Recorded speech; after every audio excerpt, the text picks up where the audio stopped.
Hey guys, this is Cara Arlene Bolton here, and it is a Saturday night after 9:30, about 9:30, and I would like to introduce myself. So, I am a writer. I am also dealing with several different invisible illnesses, chronic illnesses, that I've been dealing with for a decade or longer. I am at a point where I feel like I want to share those experiences. I originally created this channel to talk about my writing and my books and everything, and I feel like I want to share more than that. And so I am a Spoonie. If you've never heard of the spoon theory is as follows: that you have a set number of spoons that you use throughout the day for all of your tasks, whether that's just getting out of bed, that's taking a shower, getting ready in the morning, going to work, like literally anything that you could do through the day. The trick is, people who have chronic illnesses, no matter what kind of chronic illness, they don't know exactly how many spoons they have. They know that they have a set number of spoons, but depending on the day, depending on, what things are going on that day, depends on how many spoons they have. And some days, it takes only 1 or 2 spoons to take a shower and get ready for the day. And then other times you do those things and then you realize those were all the spoons you had for the entire day. And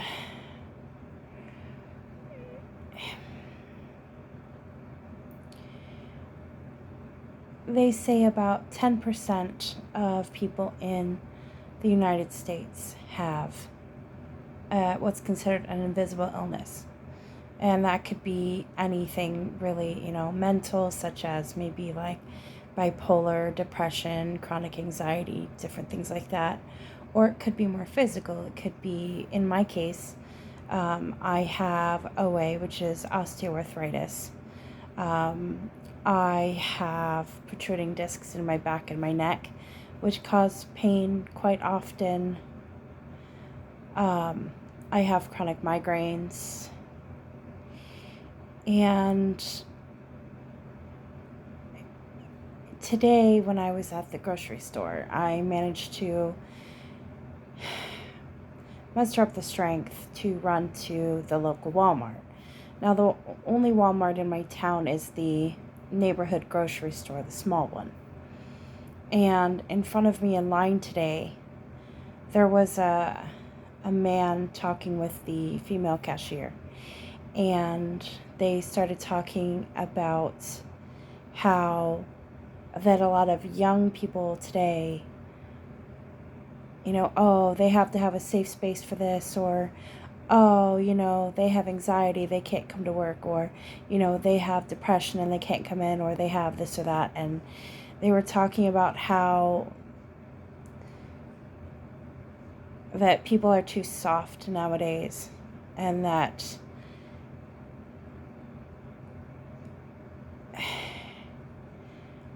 people just need to suck it up, basically. And it's like, well, for a lot of people, we can't just suck it up. And we just can't. It's not possible.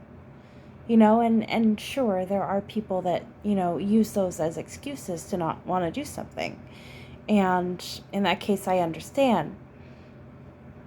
But the majority of people that have these conditions, no matter what it is, whether it's something like POTS, or if it's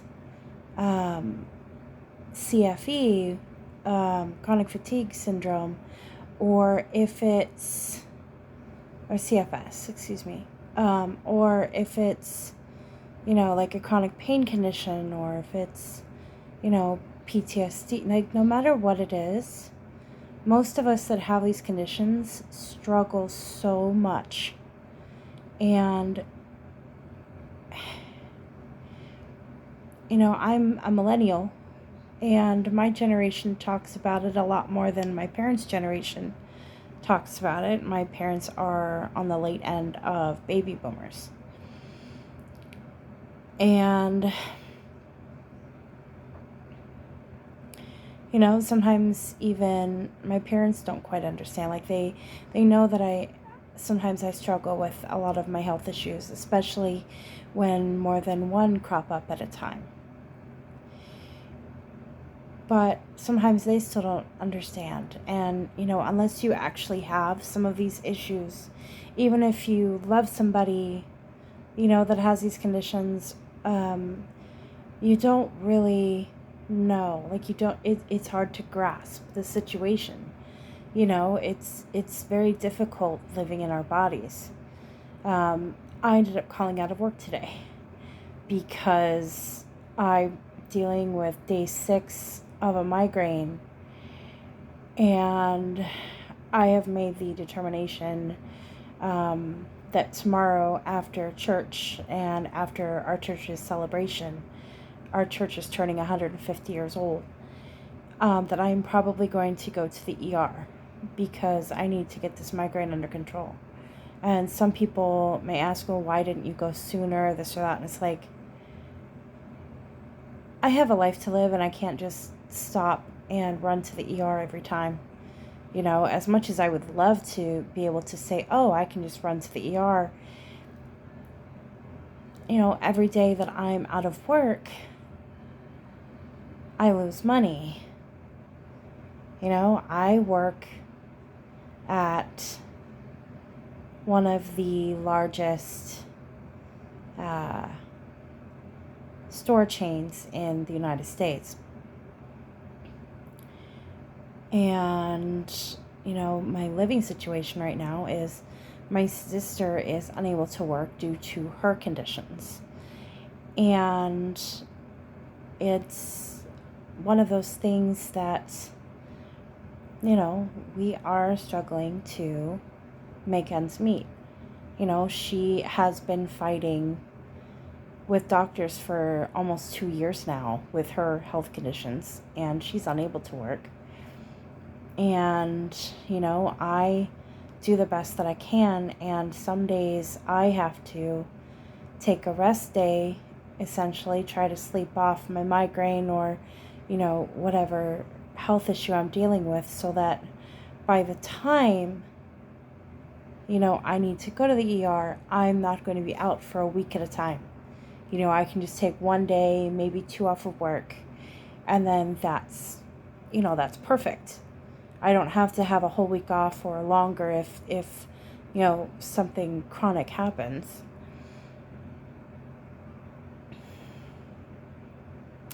It's just so frustrating because I get in this mindset of, oh, I'm being lazy. Oh, just suck it up and do it. And it's like, I can't do that. And I'm trying to teach my brain to be kinder to myself, because I do have chronic depression. I do have chronic anxiety. I was diagnosed with chronic depression at the age of 12 due to being bullied in middle school. I was diagnosed with chronic anxiety when I was 22 or 23. I should have been diagnosed probably about the same time as my chronic depression. But that's a whole different story. So I decided that I want to not only share my life of being a writer and all the cool things that happen, the meet and greets and, having guests come through my line, where I'm working right now, and have me sign their book for them, which it blows my mind. But this is also my reality. that I am laying in bed with my sister's cat at my feet, you know, trying to process everything. You know, I have a sink completely full of dirty dishes. I need to vacuum the floor. I need to clean the bathroom. Like, there's this whole long list of things that keep creeping up in my mind of, like, I need to do those things.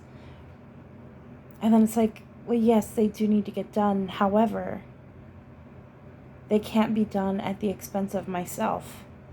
Because if I end up out of work, we're really screwed. You know, I've been dealing with chronic illnesses and different things since I was about 17 years old. Starting with, I had a back injury that has caused a protruding disc in my back between T12 and L1 for those who understand anatomy. So that's essentially like the bottom of the thoracic into the lumbar spine. And so that would have been 2006. I was 17. And it was extremely severe to the point where I actually couldn't really walk for a couple of months during that summer because essentially my brain couldn't feel my legs because of how severe the protruding disc was. Now, to this day, I still have not had back surgery. And that is because the doctor I had at the time, who was actually a family friend, he started me on Neurontin, which has been in the news lately because some people like to abuse it and get high and all that sort of thing. But that medicine has led me to live a semi-normal life. I almost never need a wheelchair. I almost never need a cane. In fact, I use my cane more on days when I have a flare-up of my osteoarthritis rather than my back. Which I've been told at some point I will have to have surgery, and that's, but to be able to say that it has been literally half of my life now, and I still haven't needed back surgery is amazing.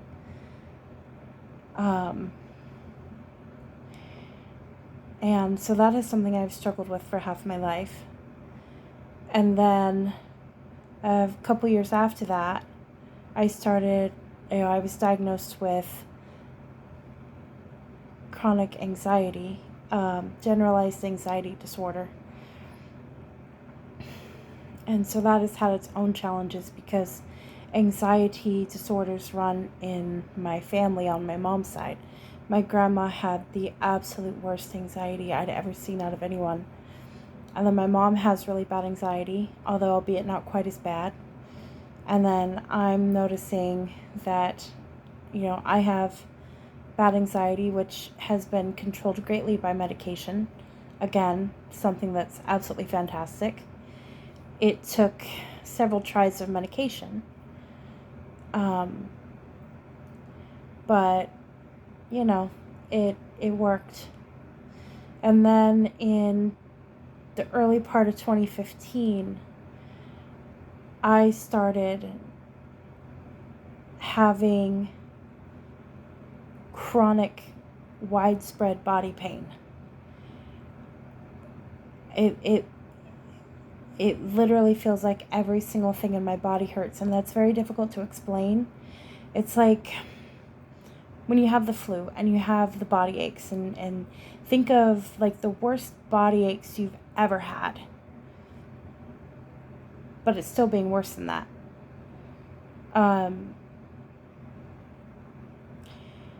They have not been able to determine exactly what type of autoimmune disorder I have. There's something like over 120 different autoimmune disorders that they know about that affect different things throughout the body, and they have yet to determine exactly what I have. Now, I was checked for MS, which I had a doctor tell me at one point that he would have bet his career that I had MS. and it was never completely disproven. It was basically, so one of the determining factors for MS is they do a lumbar puncture.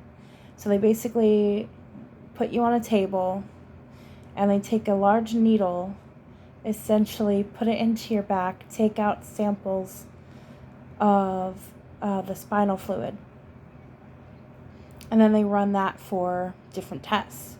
Now, when they did mine, which would have been in the fall of 2015, late summer, early fall of 2015, I did not have the MS marker, and I forget what it's called at the moment, but there's still a 15% chance, I was told, that I could still have MS, because that marker that they check is not a complete answer. I have been very lucky in that sense of I have not had too much of problems with that. Now, MS can be really scary because there's different types. There's 4 different, they call them stages, but people don't always get worse. So basically, in the most mild type, you end up having your baseline, and then you have an episode where you dip down, but then you come back up to your baseline, and then that happens every time. But then in the second stage, you have it, you go down, but then you don't quite make it back up again. But see, MS, just like any other chronic illness, it's different for everyone. So people could have only a really bad flare-up every 5 years versus someone else could have MS symptoms literally every day. And that's part of the reason why I want to talk about my experience with chronic illness and things, because everyone experiences it differently. And there could be somebody that is trying to figure out what they may have or what issues they're going through. And, I want to let people know that they're not alone. That's a big thing because, like I said before, only about 10% of Americans have some type of chronic illness or invisible illness. And it's just so mind-boggling how many people either don't understand, don't care, or are just so rude about it. It's like, if you don't understand, that's fine, and I'm more than happy to answer questions, or, if someone has concerns, that sort of thing. But honestly, there's no reason for anyone to be an a-hole about it, right? Like, I remember I used to have a disabled placard. So every state is different, but in California, there's 3 different types of placards that you can have. You have the red one, which is a short-term disability up to a year. Then there's the blue one, which is all the time, which you take with you depending on if you're driving or if someone else is driving, that sort of thing. Or you can get a license plate. And I remember when I was still going to university, there was someone that stopped me, was like, "Hey, you can't park there," as I'm literally putting up my placard, and they're like, "Ooh, where'd you steal that from?" It's like, bro, it's mine. I have the paperwork for it. Just because you can't tell that I'm not getting into a wheelchair, or I don't have some type of cane or walker or some other, mobility aid, doesn't mean that I don't need that placard. Like, that's the one thing I love about my generation, Generation Z, Generation Alpha, is on that side of things, our generations are so accepting of that sort of thing. There's so much more talk, and things are more open than it used to be. And I want to share my experiences because I want people to know that in spite of all of the things that happen, we can still follow our dreams. My dreams of being a writer began, oh my gosh, probably first or second grade. And I remember I started writing stories outside of class in third grade. And it's interesting because I'm actually still in contact with my third grade teacher. And she was the absolute best teacher in the world, one of my favorite teachers I've ever had, from preschool all the way into college and university. And she's always been so nurturing and so, like you can do it, you can do it, you can set your mind to it and do it. And I remember after my book was first published, and I had like this whole thank you note in there, and she wanted a copy of my book, so we met at a local Starbucks, and I wrote out my autograph and stuff, and I wrote a little note in there for her, and I told her to read, the thank you section, and she started to cry. And I gave her a big hug, and I said, you have no idea how much that meant to me. That to have somebody in my corner like that was so, it's like, yeah, you can do it. You'd be amazing at that. And to have my book published in 2021, to this day, in 2025, I still get teared up about it because I'm just like, wait, that really happened? Like, I had waited for that for so long, and it finally happened. And I want to take you guys on that ride with me of, not only like my everyday life, but like, my book is sitting at my local Barnes & Noble on the shelf. Like, how neat is that? And I just, I want to be a writer for a living. No offense to retail, but I don't want to be in that forever. I've already been in retail 15 years, and I'm sick of it. I'm so sick of it. But anyway, that's a really big introduction to me, to my life, with everything that I'm dealing with. And hopefully you guys can come in and join me